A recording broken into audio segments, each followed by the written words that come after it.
In the foreboding landscape where the house of Usher stands, secrets as deep as the tarn that mirrors the crumbling edifice lie hidden, waiting to emerge from the shadowy corners of the Gothic world crafted by Edgar Allan Poe. A tale where boundaries between life and death, reality and hallucination blur, giving rise to interpretations that dare to venture into the taboo and the forbidden. In this world where every heartbeat echoes with an undercurrent of dread, we find Roderick and Madeline Usher, siblings bound by more than just blood, ensnared in a web of mystery, illness, and possibly forbidden love. Let's plunge into the chilling narrative to unravel the true significance of Madeline's death and resurrection, a journey that ventures into the very heart of darkness, unearthing secrets that might just redefine the boundaries of love, death, and horror. And in the disturbing yet fascinating landscape of Poe's imagination, does the untimely demise of Madeline Usher bear witness to an incestuous relationship coming to an end?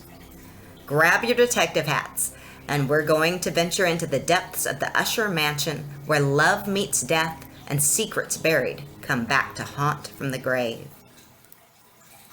To briefly recap the story, the unnamed narrator visits his childhood friend Roderick Usher at his isolated and decrepit family mansion.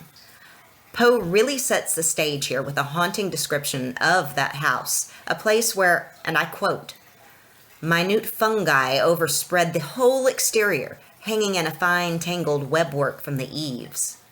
And this gives us a vivid image of decay and nature reclaiming its ground.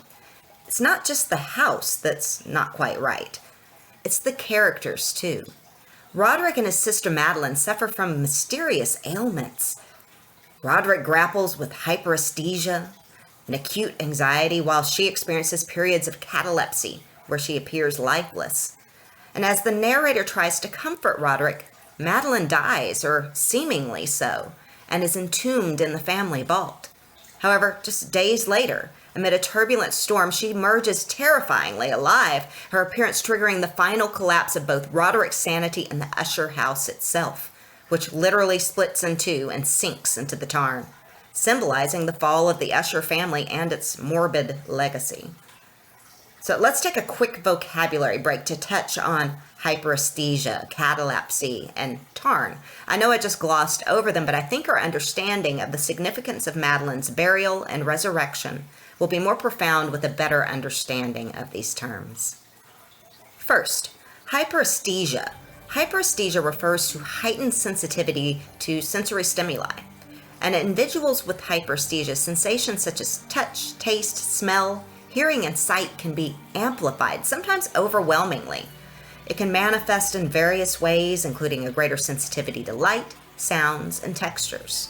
And in the context of the fall of the House of Usher, Roderick Usher experiences this ailment, and it affects his mental state and exacerbates his anxiety and fear.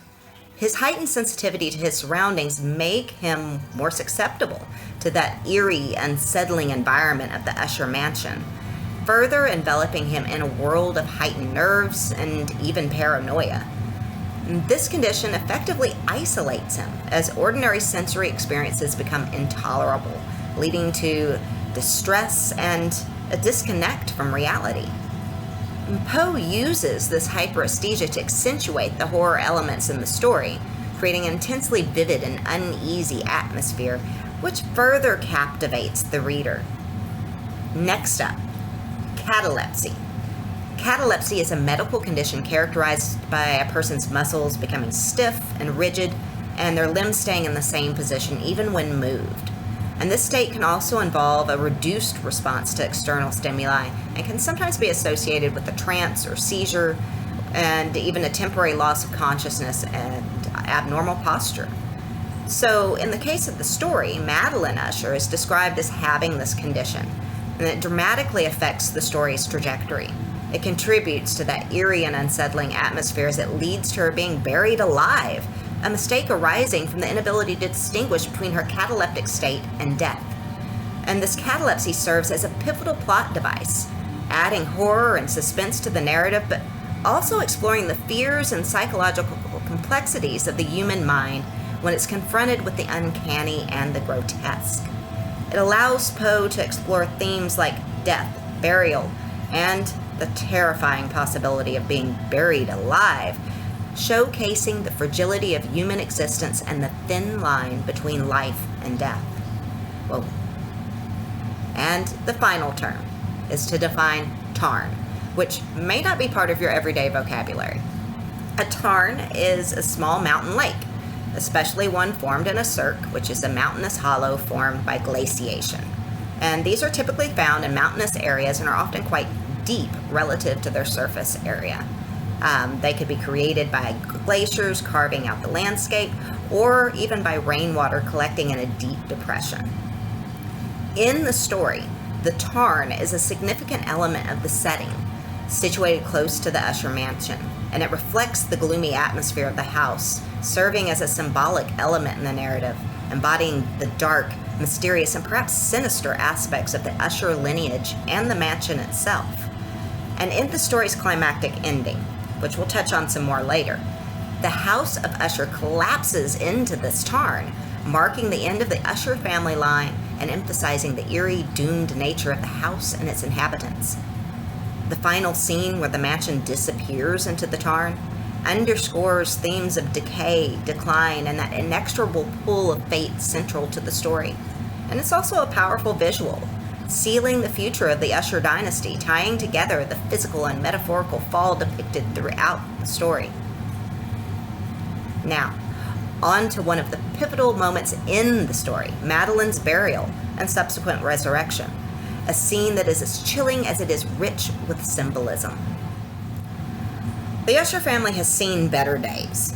Madeline's burial signals her physical end and the potential end of the Usher lineage itself, which has been carried through a direct line for generations.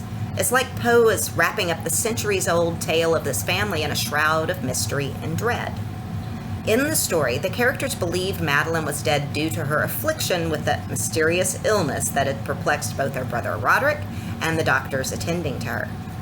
This illness brought her to a death-like state, characterized by her catalepsy, a condition where she would have those rigid muscles and an unresponsive body like a corpse.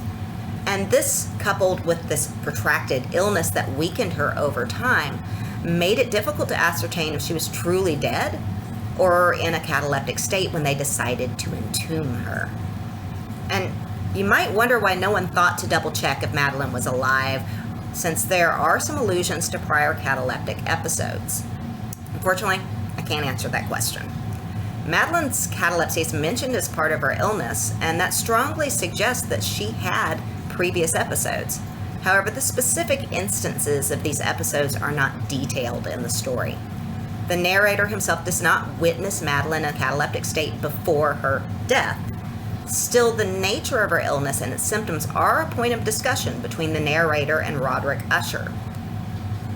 For instance, it's mentioned that she had been suffering from a settled apathy, a gradual wasting away of a person, and frequent, although transient, affections of a partially cataleptical character.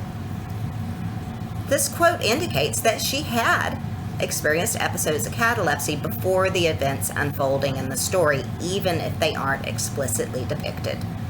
And this history of cataleptic attacks creates a tragic misunderstanding of her death, as her condition makes it difficult to differentiate when she's just sick and having an episode and actually dying, setting the stage for the horrifying mistake of her premature burial.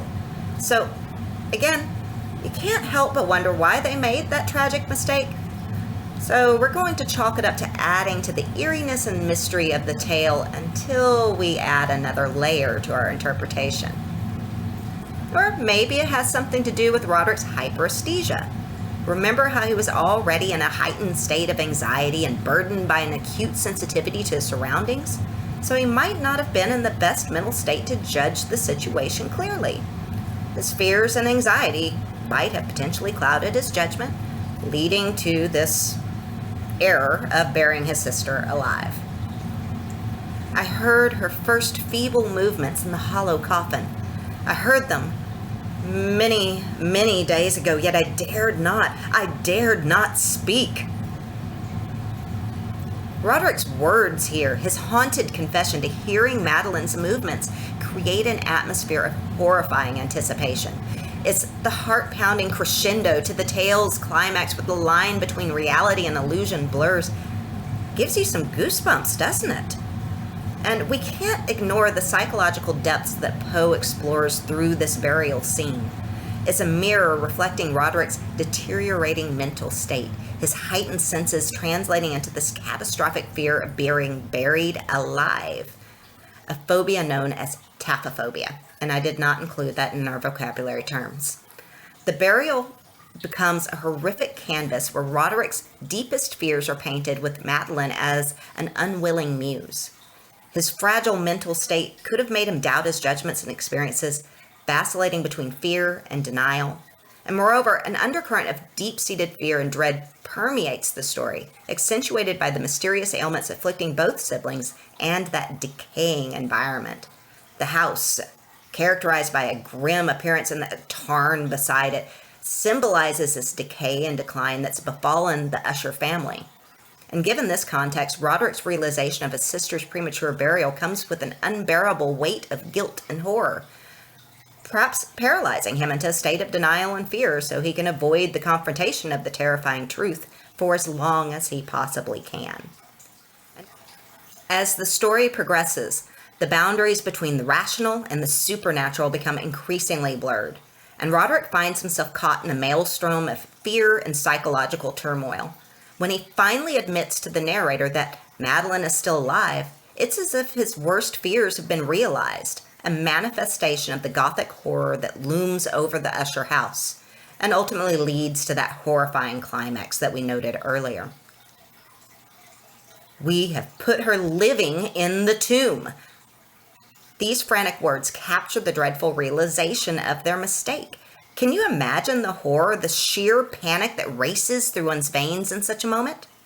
Not that I've experienced it, but perhaps you have.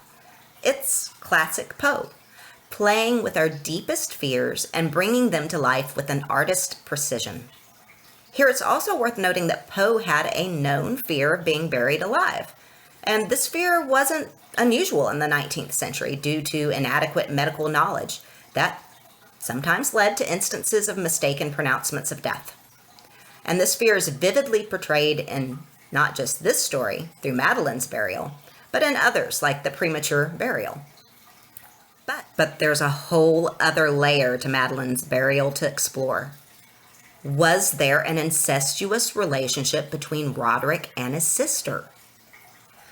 Many scholars have suggested just that, based on the deep emotional dependence between the twins and the description of the dying Usher lying in the middle of a nowhere place by a tarn.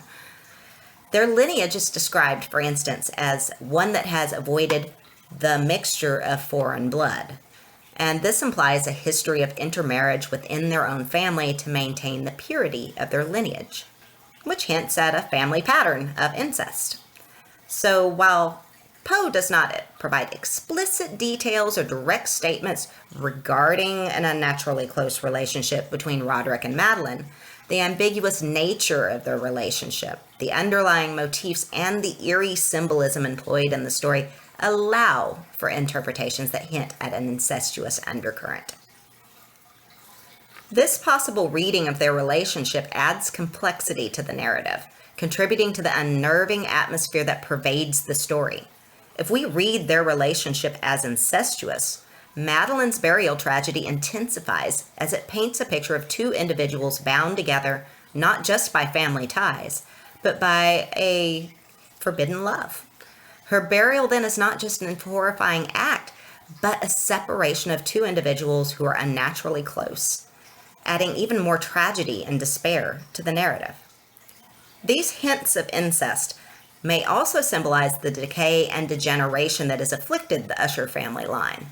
It can be seen as a metaphor for the moral and genetic decay evident in the dilapidated house and in the physical and mental ailments affecting the siblings. I mean, let's get real. That's a lot going on. Then Madeline's burial can be seen as a futile attempt to bury the shameful secrets and the degenerative forces that consume the family. And this theme resurfaces horrifically when she returns from the grave. This reading may also shed light on Roderick's decision to bury Madeline despite prior cataleptic episodes. That decision could stem from a fear of their relationship being discovered, adding a sprinkle of guilt and moral decay to the narrative.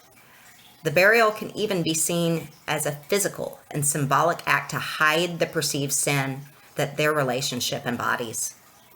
And such an exploration is familiar in Gothic works. The Gothic genre often explores taboo subjects and the darker aspects of human nature. And the suggestion of a sexual relationship between siblings adds to the horror of the story, creating an even more disturbing backdrop to the events that unfold and enhancing the reader's sense of dread and unease. And finally, the suggestion of incest offers a lens through which to explore the extreme emotional turmoil experienced by Roderick. It positions Madeline's burial and resurrection as a cycle of attraction and repulsion, of desire and guilt.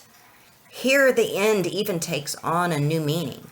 The Tarn, which reflects the house of Usher, presenting a mirror image that can be seen to even reflect the twin siblings' reflection of one another in more ways than one.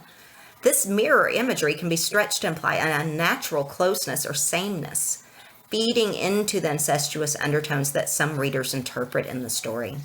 And at the end, when that house of Usher falls into the Tarn, disappearing completely, it might be a metaphor for the ultimate consummation and end of the siblings' life and lineage, a disturbing unity in death, rejoining in a womb-like underwater grave, carrying implications of returning to a state of undifferentiated unity.